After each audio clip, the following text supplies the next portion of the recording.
Video 223, tile strokes. We can click and drag to set tiles, but it is horribly laggy, and we will fix that later. I know the reason why, but this is not that video. We have created a wrapper for TileBoy called EddiePutU32, but it has a mouse master namespace. It takes the mouse X and Y, and whether or not we are clicking and dragging. First thing we want to do is get a temporary reference to the Eddie game object, and then we're going to store the click position in the Eddie game object or the mouse position, depending on if we are clicking or dragging. If it's neither a click or drag, that's a mistake. We're going to crash.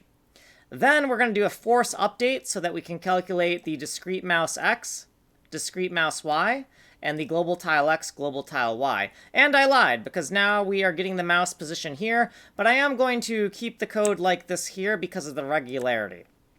So here's our force update that's going to calculate these things.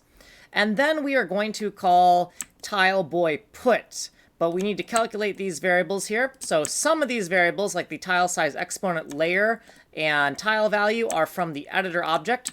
GTX, GTY is from the global. And the U32 is an amalgamation. It's bitpacked. It's a bitpack of the layer and the tile value. I can't pronounce the word I was about to say. Okay, so after that, let's go down to here.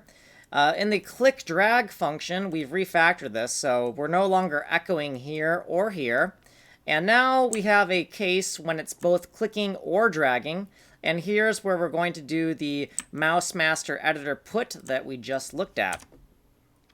Also here in the click function, we also want to set a tile. So we're also calling cli drag here as well with the click X and Y and a flag that tells us that we are clicking. Here's what we did previously, footnotes, and what we did in this video. So you have been here. We got to get out of here. Like, subscribe, send coffee.